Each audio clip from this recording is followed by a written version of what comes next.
चारों भाई धीरे धीरे बड़े होने लगे। एक दिन ठाकुर जी 7 वर्ष के हो गए। बहुत ध्यान से सुनना, एक सुदर्शन नाम का ब्राह्मण है।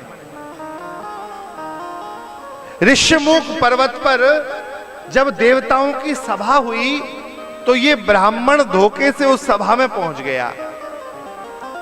उस सभा में आकाशवाणी हुई थी कि भगवान राम का अवतार होगा महाराज अज के पुत्र दशरथ के यहां। उस समय महाराज अज अयोध्या के राजा थे। अज और इंदुमती के गर्भ से भगवान के पिता दशरथ का जन्म हुआ। सुदर्शन ने सुन लिया था कि भगवान का अवतार होगा अयोध्या में, तो ये सुदर्शन वहीं से पैदल चलकर अयोध्या आ गया। अयोध्या की सरयू किनारे इसने अपनी एक झोपड़ी बनाई और उस झोपड़ी में ये सुदर्शन रहने लगा। निरंतर राम राम राम स्मरण करता। महाराज अज का शासन पूरा हुआ, दशरथ जी राजा बन गए। दशरथ जी के विवाह के समय तो ये जवान था, लेकिन महाराज जैसे जैसे शरीर गलता गया, 60,000 वर्ष हो गए, दशरथ जी के यहाँ संतान नहीं है और ये सुदर्शन नाम का ब्राह्मण बेचारा बूढ़ा हो गया।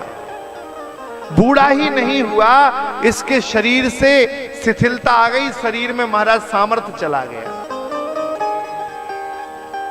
अब तो राम जन्म का उत्सव इसने कानों में सुन लिया, लेकिन शरीर में इतनी क्षमता नहीं है कि खड़े होकर द्वार तक चला जाए। इतनी भी क्षमता नहीं है कि महाराज दशरथ के आंगन जाके भगवान का दर्शन कराए। लेकिन भगवान जेहि दीन प्यारे, भगवान तो दीनों से प्रेम करने वाले हैं। भगवान भय प्रकट कृपाला दीन दयाला हैं। सुदर्शन अपनी झोपड़ी में रोता रहता है और इंतजार करता है, मैं कब राम के दर्शन करूंगा, राघव के दर्शन कब होंगे, ऐसा कह कह के रोता रहता है। दर्श बिन पावत प्राण कलेश। ये सुदर्शन रोज गाता है, एक एक दिन गिन रहा है। राम जी का जन्म हुआ 2 वर्ष 5 वर्ष, आज राम जी 7 वर्ष के हो गए। 7 वर्ष के रघुनाथ जी हो गए हैं और ये एक एक दिन गिन रहा है। 7 बरस के श्रवण सुने हैं। सुदर्शन ने दिन गिने, आज 7 साल के भगवान हो गए। 7 बरस के श्रवण सुने हैं, है रहे कुंवर अवधेश। दरस बिन पावत प्राण कलेश। सुदर्शन के मन में आता है 7 साल हो गए, आज मैं भगवान के दर्शन करने जाऊं। उठता है लेकिन गिर जाता है, शरीर में सामर्थ्य नहीं है। था के पग किमि चले दे हरी, द्वार भयो परदेस। मेरे घर का दरवाजा ही परदेस हो गया, मेरा शरीर इतना शिथिल हो गया कि मैं अपने घर के दरवाजे तक नहीं चल पा रहा। इन अंधेरी अखियां ना बिलोगी, नेत्रों में मोतियाबिंद आ गया, नेत्रों से स्पष्ट दिखाई देना बंद हो गया। अरे कैसो प्रभु को भेष, दर्श बिन पावत प्राण कलेस। ये सुदर्शन अपनी झोपड़ी में रोता रहता है कि मुझे कब दर्शन होंगे, कब दर्शन होंगे। आज भगवान ने एक लीला की। आपने कृष्ण की बाल लीलाएं बहुत सुनी होंगी, हमारे राघव की बाल लीलाएं सुनिए। आज राम जी मचल गए घर में और कहा मैया मैया मैं सरयू किनारे आज खेलने जाऊंगा, आज मैं सरयू किनारे खेलने जाऊंगा। मैया बोली लाला सरयू बहुत गहरी है, वहां किनारे नहीं जाने देंगे। ठाकुर जी आज सुबह से उदास हो गए, अति उदास हैं भगवान, बहुत उदास हैं। गोस्वामी जी भी लिख रहे हैं आज अनरसे हैं भोर के, पी पियत नाहिनी के। आज भगवान भोर से ही बड़े उदास हैं, दूध नहीं पिया भगवान ने। मैया दूध लेके गई, ठाकुर जी ने दूध नहीं पिया, उदास हो गए भगवान, मुझे खेलने नहीं जाने देती। मैया को लगा कि मेरे लाला को नजर लग गई। नजर कौन उतारेगा? बेगी बोली कुल गुरु छुआओ, माथे हाथ अमी के। जाओ जाओ जल्दी कुल गुरु वशिष्ठ को लेके आओ। वशिष्ठ जी आएंगे, अपना अमृत हाथ सिर पे रखेंगे और वो झाड़ी लाएंगे। सुनत आए ऋषि कुश हरे, नरसिंह मंत्र पढ़े, जो सुमरत भय भी के। तुरंत आए, नरसिंह मंत्र से झाड़ा दिया। भगवान ने वशिष्ठ जी से कहा गुरुजी मैया को समझाओ, मैया खेलने नहीं जाने देती। वशिष्ठ जी ने कहा देवी कौशल्या चारों राजकुमार खेलना चाहते हैं, अयोध्या के और बालक खेलना चाहते हैं, चिंता मत करो, मेरी देखरेख में खेल होगा। महाराज दशरथ ने महाराज मणियां बिछवा दी सरयू के किनारे, सुंदर सुंदर आंगन तैयार कर दिया खेलने के लिए। सरयू किनारे आ गए, आकर खेल प्रारंभ हुआ। दो दल बना दिए गए, महाराज वशिष्ठ बैठे हैं, महाराज दशरथ बैठे हैं, अयोध्यावासी बैठे हैं और खेल हो रहा है। खेल में नियम तय किया गया कि जो भी हारेगा उसे घोड़ा बनना पड़ेगा। एक दल के अध्यक्ष बन गए भरत जी, एक दल के अध्यक्ष बन गए राम जी। यहां राम जी के दल वाले राम जी की जय बोले, वहां भरत जी के दल वाले सखा भरत जी की जय बोले और खेल प्रारंभ हुआ। और हुआ वही जो सदा सदा की रीत थी, जिस खेल का स्मरण भरत जी ने चित्रकूट में किया था, जहां नेत्रों में आंसू बहाते हुए भरत जी कहते थे हारहूं खेल जिताबहु मोही। मेरे भैया ने मुझे हारे हुए खेल में भी मुझे जिता दिया। यहां राम जी के दल वाले सोचते थे कि हम तो जीतेंगे, हम रघुनाथ जी के साथ हैं। लेकिन राम जी ने कहा मेरे और मेरे भक्तन में जब भी होड़ होती है, भक्त की विजय होती है, मेरी पराजय होती है। मैं भक्त को जिता देता हूं, भक्त को जिता देता हूं। भरत स्वपक्ष के बाल वृंद विजयी रहे, गहे श्री रामचंद्र घोड़ा बन जाइए। भरत जी के दल के लोग तो बोले राम जी घोड़ा बनो, अब हम सबको आपको पीठ पे बिठा के उस पेड़ तक ले जाना पड़ेगा। भरत स्वपक्ष के बाल वृंद विजयी रहे, कहे श्री रामचंद्र घोड़ा बन जाइए। और राम जी ने सुना कि घोड़ा बनना पड़ेगा, इतने लोगों को ढोना पड़ेगा, तो भागे भयहारी बिहारी बाजी बनते डरे। सखा सब पीछे परे छोड़े ना छुड़ाइए। भगवान डराए और भागे, हम घोड़ा नहीं बनेंगे, हम घोड़ा नहीं बनेंगे। वो भाग गए भगवान, और राम जी भागे, पीछे से सखा भागे, अरे पकड़ो पकड़ो घोड़ा बनाओ, राम को घोड़ा बनाओ। और भगवान भागते जा रहे हैं, और भागते भागते देखते हैं दशरथ जी कि सब दिख रहे हैं, राम जी नहीं दिख रहे। राम जी सरयू जी के उस सघनपन में चले गए जहां घनघोर अंधेरा है, और भगवान दौड़ते दौड़ते गए हैं। और कहां गए? धावत विनीत वृद्ध भक्त की खोजत खोर, अवध किशोर कहे लो गुन गाइए। भगवान दीन बंधु है, जो सुदर्शन रात दिन कहता था, दरस बिन दुखन लागे नैन, दरस बिन पावत प्राण कलेश, 7 बरस के भये जात हैं रघुवर अवध नरेश।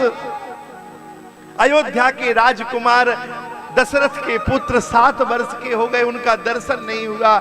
जो सुदर्शन ऐसा कह कह के रोता रहता था, भगवान उसकी कुटिया खोजने लगे।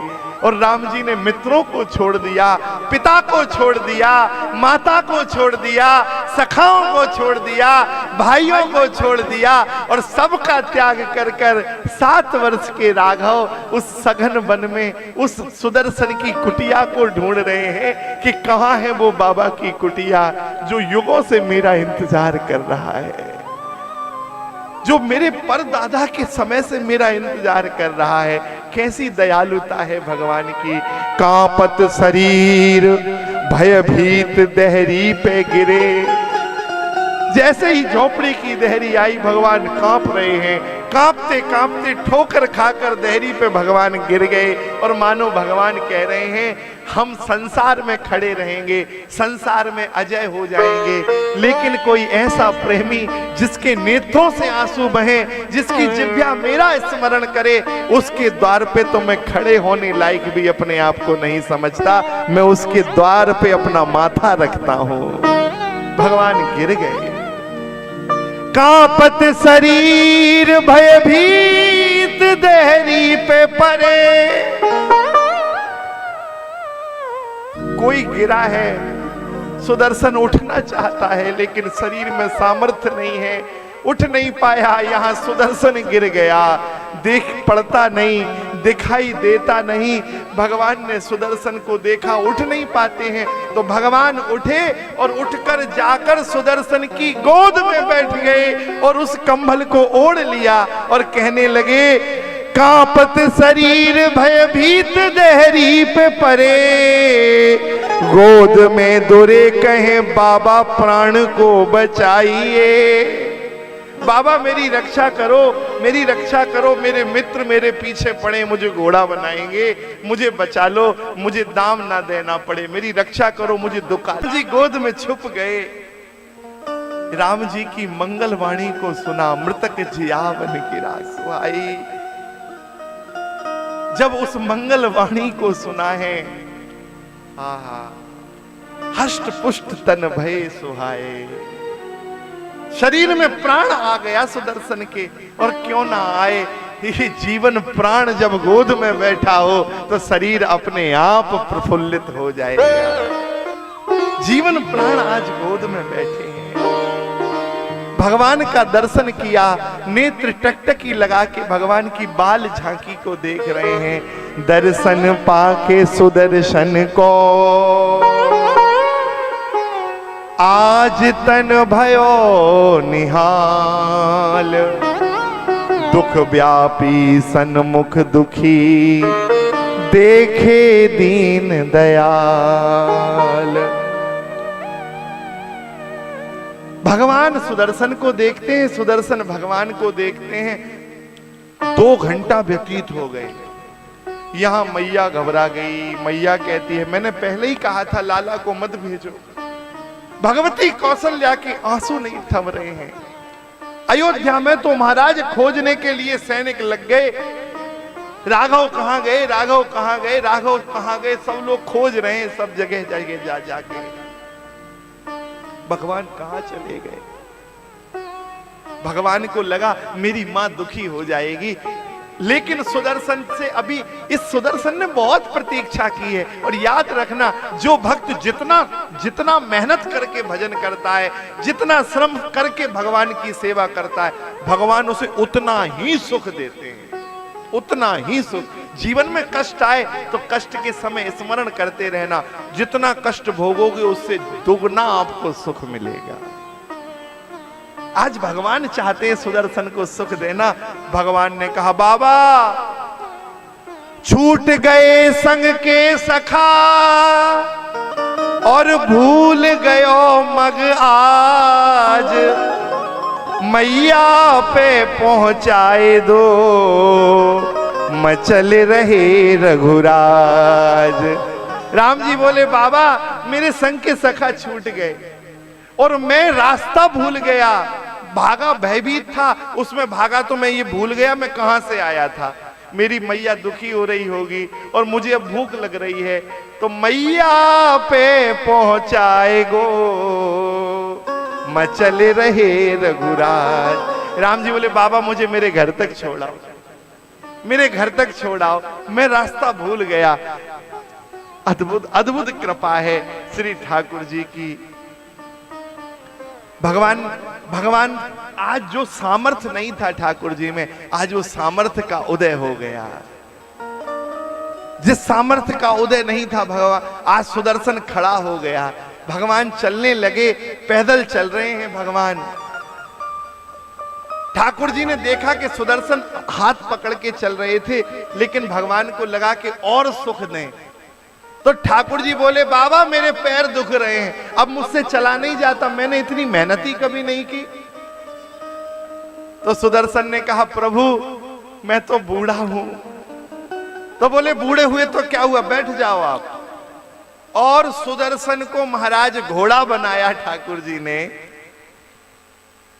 और भगवान यहां कंधों पर बैठ गए और सुदर्शन से कहा आप खड़े हो जाओ। सुदर्शन महाराज खड़े हो गए, भगवान उनके कंधों पे बैठ गए। ठाकुर जी कंधों पे बैठे हैं। जैसे ही अयोध्या के निकट आए, महाराज सब लोगों ने हल्ला, अरे भगवान राम तो किसी को लेके आए हैं, कोई ब्राह्मण आ रहा है, राम जी इस पे कृपा कर रहे हैं। अब तो महाराज पैदल पैदल पहली बार अयोध्या की बीथन में भगवान निकल रहे हैं।